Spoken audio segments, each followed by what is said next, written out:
ಕಡಿಮೆ ಆಗ್ಬೇಕು. ಈಗ ಏನಾಗತ್ತಪ್ಪ ಅಂದ್ರೆ ನಮ್ಮ ದೇಶದೊಳಗಡೆ ರಾಜ್ಯದೊಳಗಡೆ ರಾಜಕಾರಣಿಗಳ ನಡುವನ್ನ ಕಿತ್ತಾಟ ಶುರು ಆಗ್ಬಿಟ್ಟೈತೆ.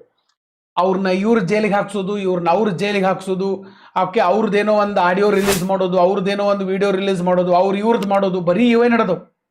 ಇವರು ಇದನ್ನ ಮಾಡ್ಕೊಂತ ಹೋದ್ರಂದ್ರ ಜನರ ಕೆಲಸ ಯಾವಾಗ ಮಾಡೋದು? ಇವರೆಲ್ಲ ಆರಿಸಿ ಬಂದಿದ್ದು ಎದಕ್ಕೆ?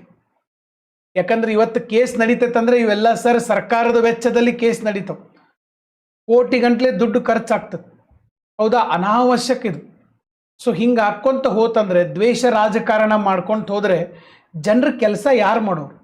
ಎಷ್ಟು ಸಮಸ್ಯೆಗಳಿದಾವೆ ದೇಶದಲ್ಲಿ, ರಾಜ್ಯದಲ್ಲಿ. ಓಕೆ, ಸೊ ಜನ ಓಟ್ ಹಾಕಬೇಕಾದಾಗ ಸ್ವಲ್ಪ ಇನ್ನು ಭಾಳ ಕೇರ್ಫುಲ್ ಓಟ್ ಹಾಕ್ಬೇಕು. ಓಕೆ, ಯಾಕಂದ್ರೆ ಈಗ ಜನರಿಗೆ ಕುತ್ತಿಗೆ ಬಂದೈತಿ, ಕೈಯಾಗ ದುಡ್ಡಿಲ್ಲ, ನೌಕರಿ ಇಲ್ಲ, ದಿನ ಖರ್ಚು ಹೆಚ್ಚಾಗತ್ತವು, ಹೊರಗಡೆ ವಾತಾವರಣ ಸರಿ ಇಲ್ಲ, ನೋಡ್ದಲ್ಲೆಲ್ಲ ಕೊಲೆ, ರೇಪು, ದರೋಡೆ ಬರೀ ಇವೇ ನಡೀತಾ ಇದ್ದಾವೆ, ಒಂದರ ಚಲೋದು. ಸೊ ಹಿಂಗಾಗಿ ಜನರ ಆಯ್ಕೆಗಳು ಇನ್ನು ಸರಿ ಆಗ್ಬೇಕು. ದುಡ್ಡು ತಗೊಂಡು ಜಾತಿ ಧರ್ಮ ಇಂಥವಕ್ಕೆಲ್ಲ ಓಟ್ ಹಾಕೊಂತ ಹೋದ್ರೆ ದೇಶ ಹಾಳಾಗ್ತದೆ. ಬಹಳ ಒಳ್ಳೆ ಅವಕಾಶ ಇದೆ ದೇಶ ಬೆಳೆಯೋದಕ್ಕೆ. ಇದು ಇನ್ನು ನನಗನ್ಸಿದಂಗೆ ಮುಂದಿನ ಒಂದು 5 ವರ್ಷ ಬಹಳ ಕ್ರುಷಿಯಲ್ ಕಂಡೀಷನ್ ಇಂಡಿಯಾಕ್ಕೆ. ಒಳ್ಳೆಯವ್ರನ್ನ ನಾವು ಆರಿಸ್ಲಿಲ್ಲ ಅಂತಂದ್ರೆ ಮುಗಿದ ಹೋಯ್ತು.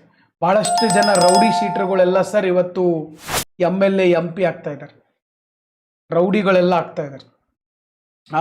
ಇವತ್ತು ತಂದೆ ತಾಯಿಗಳು ಮಕ್ಕಳನ್ನ ಓದಿಸಿ ಒಬ್ಬ ಚಲೋ ವ್ಯಕ್ತಿ, ಒಬ್ಬ ಇಂಜಿನಿಯರ್, ಒಬ್ಬ ಡಾಕ್ಟರ್, ಒಬ್ಬ ಅಧಿಕಾರಿಗಳನ್ನ ಮಾಡ್ತಾರೆ. ಆದರೆ ಓಟ್ ಹಾಕಬೇಕಾದಾಗ ರೌಡಿಗಳಿಗೆ ಹಾಕ್ತಾರೆ. ಆ ರೌಡಿಗಳ ಮುಂದೆ ಹೋಗಿ ಇವ್ರ ಮಕ್ಕಳನ್ನೇ ಹೋಗಿ ಕೈ ಕಟ್ಕೊಂಡು ತಲೆ ತಗ್ಗಿಸಿಕೊಂಡು ನಿಲ್ಲೋ ಪರಿಸ್ಥಿತಿಯನ್ನು ತಂದಿದ್ದಾರೆ ಅವರು. ಬರೀ ಮಕ್ಕಳನ್ನು ಬೆಳೆಸೋದಷ್ಟೇ ಅಲ್ಲ, ಒಳ್ಳೆಯವರಿಗೆ ಓಟನ್ನು ಹಾಕಬೇಕು. ಅಂದಾಗ್ಲೇ ತಂದೆ ತಾಯಿಗಳು ಮಕ್ಕಳಿಗೆ ನಿಜವಾದ ಒಳ್ಳೇದು ಮಾಡಿದಂಗೆ. ಯಾಕಂದರೆ ಇವತ್ತು ಬಹಳ ಕಡೆ ಬರೀ ಇದೇ ಆಗ್ತಾ ಇದೆ. ಎಷ್ಟು ಓದಿದವರು, ಎಷ್ಟು ನಾಲೆಡ್ಜ್ ಇದ್ದವರು, ಎಂಥ ಥರ್ಡ್ ಕ್ಲಾಸ್ಗಳು ಎಲ್ಲ ಅವ್ರ ಮುಂದೆ ನಿಲ್ಲೋ ಪರಿಸ್ಥಿತಿಗಳು ಬಂದಿದ್ದವು.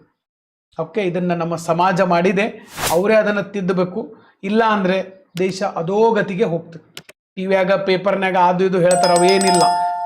ಗ್ರೌಂಡ್ ಲೆವೆಲ್ ಒಳಗಡೆ ಚೇಂಜಸ್ಗಳಾಗಲೇಬೇಕು. ಓಕೆ, ನಮ್ಮ ಮೈಂಡ್ಸೆಟ್ಗಳು ಚೇಂಜ್ ಆಗಬೇಕು, ಇಲ್ಲ ಜೀವನಗಳು ಬದಲಾವಣೆ ಆಗ್ತವೆ. ಓಕೆ, ಸೊ ಏನೋ ಅನ್ಕೊಂಡಿದ್ದು ಏನೋ ಆಗ್ತದೆ. ಅಮೇರಿಕಾ ಆಗ್ಬೇಕಂತ ಅನ್ಕೊಂಡಿದ್ದು ಪಾಕಿಸ್ತಾನ ಆಗ್ತದೆ, ಆಮೇಲೆ ಇಲ್ಲಾಂದ್ರೆ ಇರಾನೋ ಇರಾಕೋ ಆಗ್ತದೆ. ಓಕೆ, ಸೊ ಹಿಂಗೆ ಹಾಕ್ಕೊಂತ ಹೋಗ್ತದೆ. ಬ್ರಹ್ಮಾಸ್ತ್ರ